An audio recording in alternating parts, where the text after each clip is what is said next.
Hi, this is my review of Infestation, an RPG of bugs and heroes. Infestation is deceptively unique.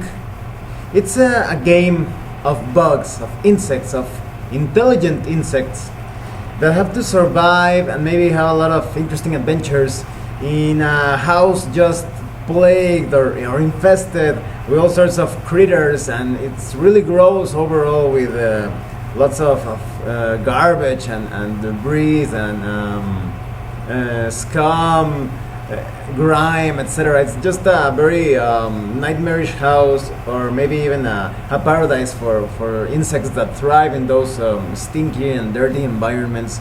But for humans, it's not really an exemplary home, but it serves as the background for this campaign of intelligent insects that do many extraordinary things. Well, let's talk about the quality of the PDF first.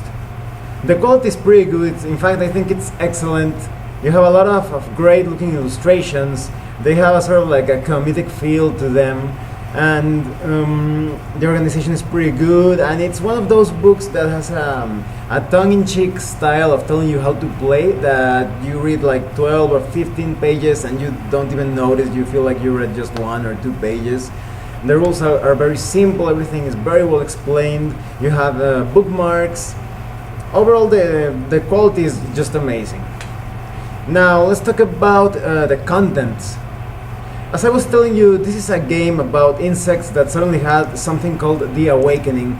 The Awakening is part of the meta plot of your campaign, and there really isn't a specific reason or cause behind the awakening. You have to think of your own reason for the awakening. They give you some examples of how to explain the awakening. Maybe it's something like an experiment, or something like just a random phenomenon. So you can come up with your own reason, or choose one of the reasons that are come in the book. And well, as I was telling you, you play as insects, but not all insects, just the most common household insects that you find, that is ants, cockroaches, spiders.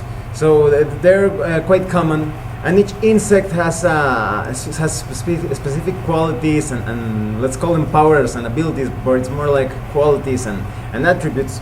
So when you create your insect, you pick a bug type, and that bug type comes with qualities. Maybe that insect feeds on blood, for example, the mosquito, or maybe that insect is able to charm someone else, like a ladybug.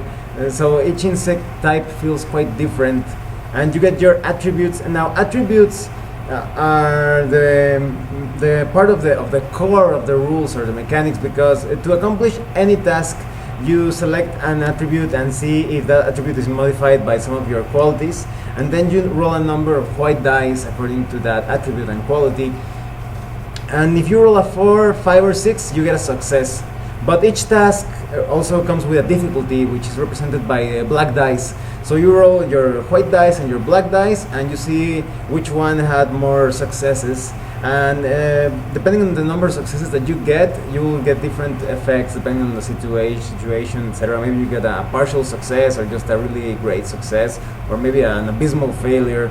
So it works like that. It's a very simple system, and the cool part of this game is that the insects can cast spells and carry out rituals using very gross ingredients. So for example, maybe a ritual requires you to use a toenail, or a piece of poop, or a piece of whatever. You find so many kinds of gross ingredients throughout the house. And you can also find items, maybe a rusted nail, or a bottle cap that you could use. Maybe you could use the nail as a sort of sword, and the bottle cap as a sort of shield. And you start exploring the house and finding all sorts of interesting things that will give your insect an edge when having the adventure. Now you also get a system to randomly generate the house. You could generate all sorts of houses, from maybe a trailer to just a huge mansion, and you get different rooms and contents in each room. Now there isn't exactly like a complete sense of anarchy when it comes to the society of bugs and insects. You have like a ruling council, and each part of the house is ruled by different bugs. So there seems to be like a sort of a sense of order within the house, but that doesn't mean there aren't going to be trouble. So that creates a lot of opportunity for good role playing. Maybe your insects belong to a sort of like a group of rebels that aren't happy with the way the council is running things, or maybe they are agents for the council and are trying to unravel some sort of conspiracy or some plot against the council. There are many ways in which you can run the game, and each room has a thematic name, so you don't feel like it's just a normal room. For example, the attic is known as the above, and the kitchen is called Cabinet City. And then you have the carpet desert, which is basically the living room. You even have the household pets serve as sort of like a room. They are referred to as the manch, and they feel like walking cities. And they could also present a threat, but insects can live in the manch or within the hair or fur of the pets. So it's quite cool. Now, as I was telling you, the rules they are basically based on just task resolution, and there's also a system for confrontations. It's very easy just to see who generates more success. Now, this game feels like it's supposed to be played with the insects not dying. It's in my opinion, it works really well as a sort of like a comedy, like an animated film, like something produced by Pixar or Disney. And your insects, when they suffer too many hits, let's say in combat or by having trouble with a hazard, you have to roll on a table and see what happened to them. So, for example, maybe you took a lot of hits to your body and you check the body chart, and maybe you got a broken leg and you move slowly for a number of days determined by a six-sided die. Or maybe your bug is disoriented and you get penalties to certain rolls, etc. And the same thing happens with mind and charm and instinct. So it's not really built to get a total party kill, so to speak. You can certainly modify this game to suit your liking, to the theme that you like, or the style of your gaming group. So if you could play it, you could play it as a sort of like a black or noir comedy where the insects get squashed and eaten. And there will be a sort of like a cannibalism, because a lot of the insect types have different needs. For example, the spider has to eat insects, so you're going to be eating constantly if you want to survive. And one important detail is that not every insect in the house and around, because there's also the garden, awakened to this more intelligent or higher level of existence. There are also insects that have like an animal intelligence, and those represent the monsters and the NPCs. There are also intelligent insects that you find in the adventures, but you will also bump into insects that are pretty animal or insectoid in their way of reasoning, if you could call that reasoning. You can even train mounts. You could ride, for example, let's say that somehow you get hold of a bee, and through a ritual or a concoction, you get to dominate that bee, and that will be your mount. So that's pretty awesome. In fact, I think a mount is a necessity if you want to move quickly throughout the house, unless you decide to ride the house's dog or cat. But a mount is definitely the way to go. And you also get a chapter detailing a lot of useful game master or hive master, as it is called here, tips on how to use household hazards, and more things about the awakening, and as I was telling you, the enemies and critters. Now, humans are a very significant threat in this game.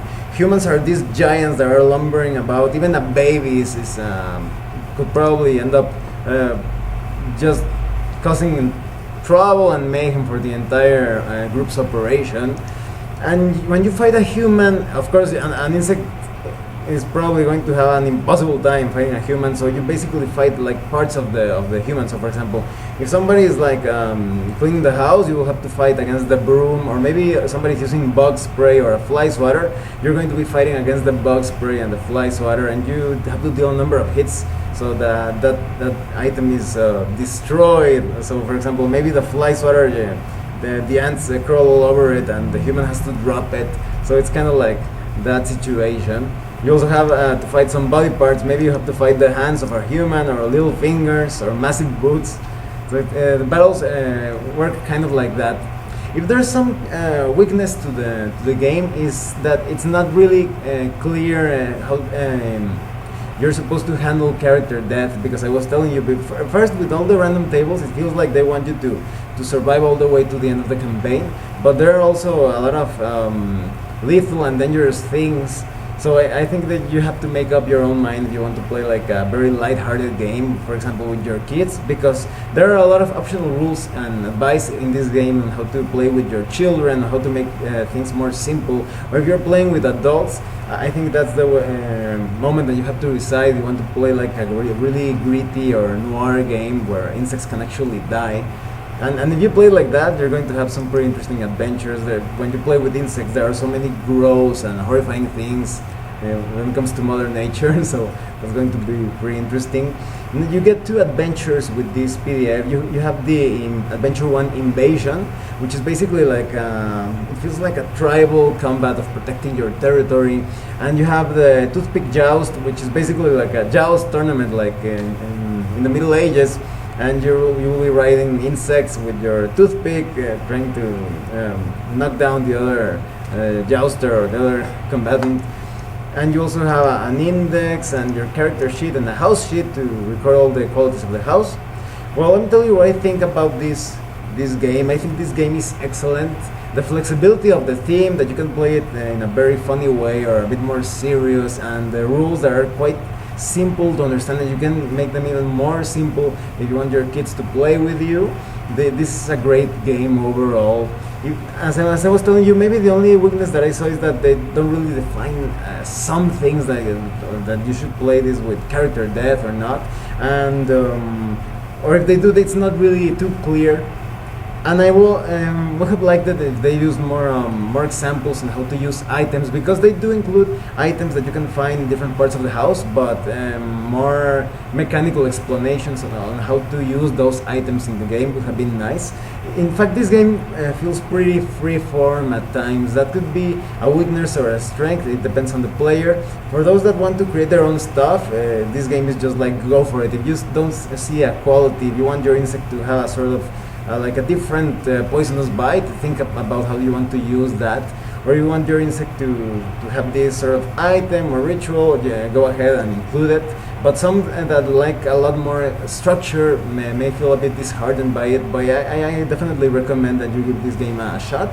Especially if you play with younger and adult players, it's going to be quite flexible to adapt this game to any type of player.